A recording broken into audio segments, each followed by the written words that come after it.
Hello, everyone. We're Senior-itous, and we'll be talking about social media. My name is Matt. I'm James. And I'm Brandon. So we chose social media because most of us here use some form of social media and are on different platforms. We use it to gain information as well as interact with our close friends and family, also receive news from the companies that we follow. So starting off, we have our agenda. What is social media? Choosing the right social media platform, the three-step writing process, the advantages, business versus social media messages, the 7 key points. Next, we have an in-class activity where we'll have you in a breakout session. We'll talk about microblogging, some examples, and finally we'll answer your questions at the end.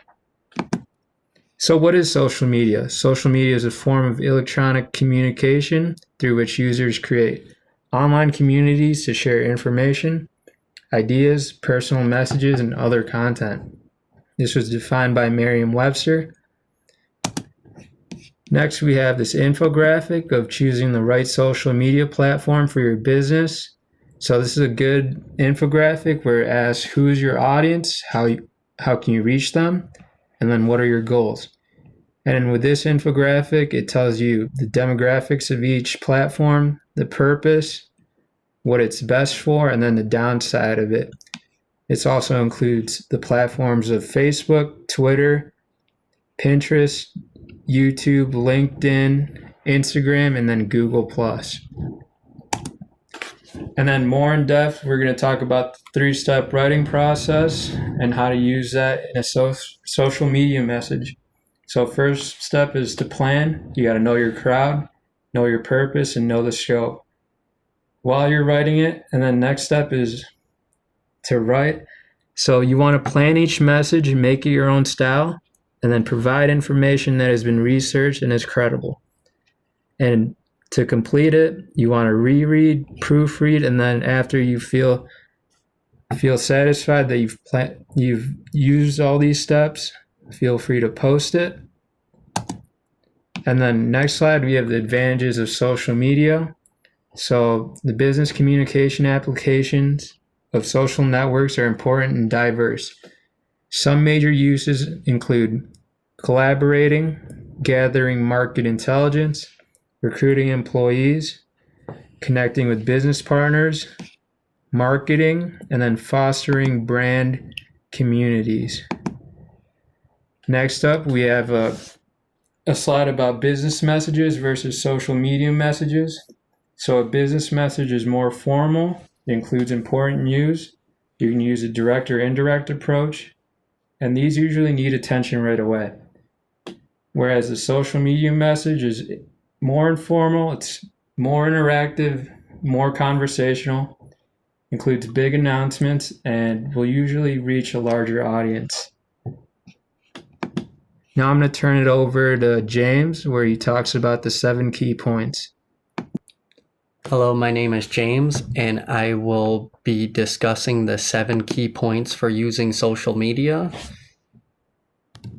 And then as soon as I'm done explaining the points, we will put you in a breakout session activity.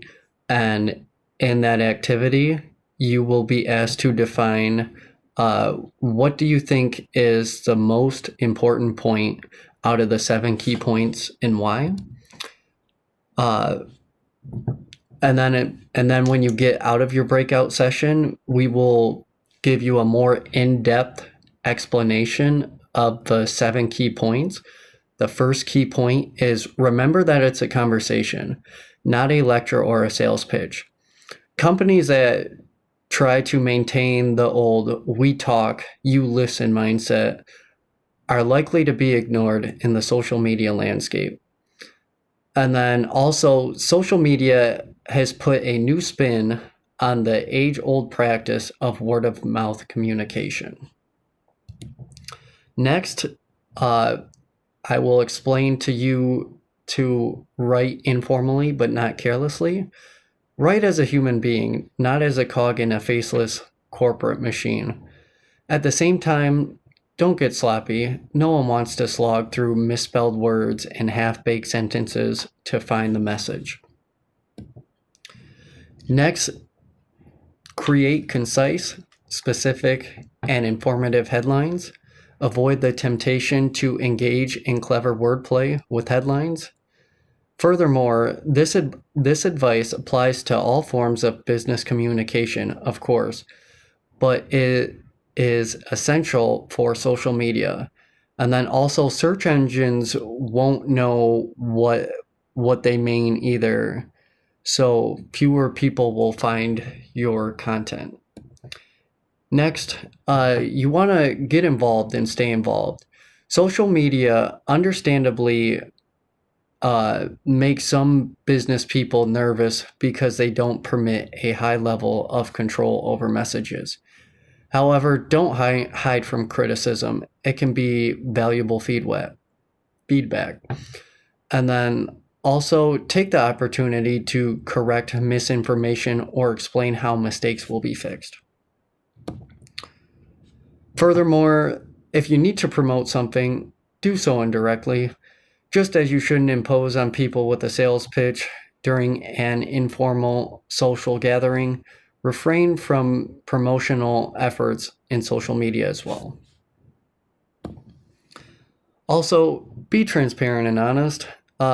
Make sure that the information that is being said is honest. Write your message like an actual person and not a fictitious character.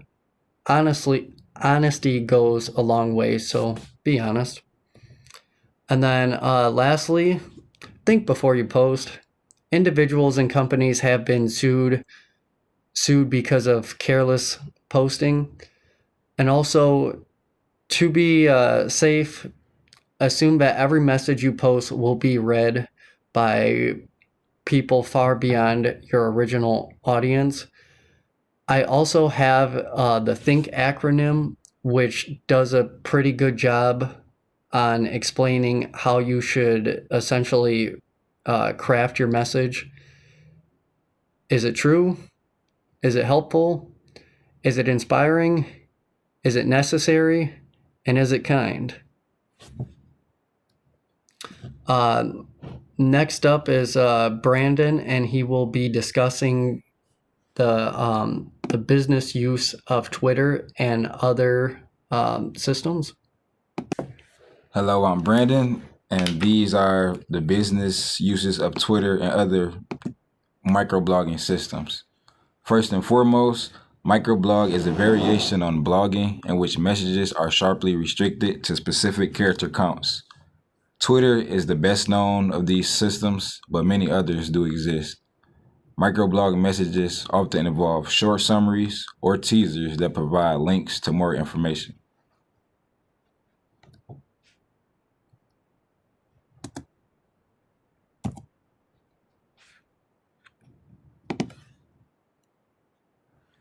As far as microblogs, some frequent uses are providing company updates, offering coupons and notices of sales, presenting tips on product usage, sharing relevant and interesting information from experts, announcing the headlines of new blog posts, as well as serving as the back channel in meetings and presentations.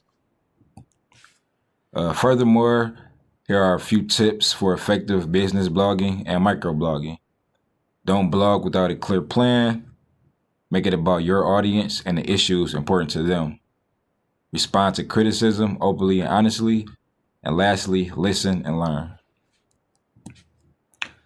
Following that, here are a few examples of social media use from respected companies and their social media platforms. And after that, we're open the floor for you guys to ask questions.